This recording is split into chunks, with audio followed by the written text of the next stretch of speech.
เกิดมาแล้วจะได้บวชในพระพุทธศาสนานี่ก็ยากเพิ่นว่าอยากจะได้บวชอยู่มื้อนี้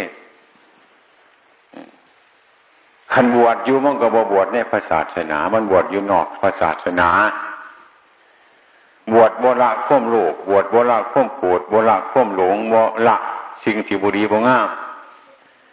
บวชหาลาภหายศอยู่ซั่นหาทรัพย์สินเงินทองหาได้หาดีแกล้งแย่งกันอยู่ซั่น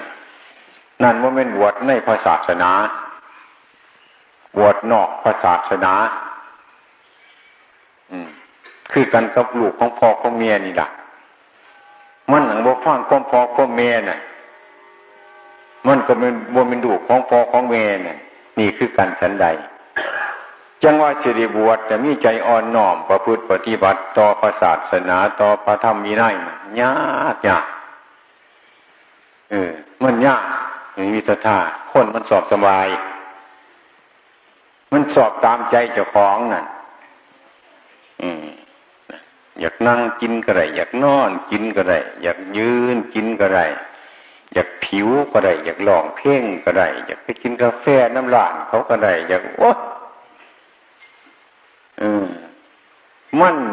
คนมันสอบสบายขันมาปฏิบัติจะสารทุนเดียวเถิดนั่งสมาธิเถิดมาเห็นพระพุทธเจ้าเถิดพวกเราข่อยบ่เป็นพระอิฐพระปูนหรอกว่าไปจังสันได้บาทนี้นี่คือคนคือคนบวชนอกพระศาสนาเม่นสิบวชอยู่กระแหงออกไปไกลพระพุทธเจ้านะสู่บวชบ่บ่ได้บวชแนวนี้สู่บวชกล้วยทะนี่อองบ่ได้บวชกล้วยทะนี่อองบวชบ่นั่นมันมีมันมีหวานมีน้ำมีไนได้สดจังได๋ใครคนหนึ่งกินซื่อๆอยู่นะนี่เพิ่นว่าชื่อว่าบวชซื่อๆแต่มันบ่อยู่ในพระศาสนาคันบวชในพระศาสนาแล้วกับพระพุทธเจ้าเพิ่นว่าอันนั้นมันผิดกับพากันเศร้าตีมันจังแม่นอันนั้นมันบ่ดีกับพากันเศร้าตัวมันจังแม่น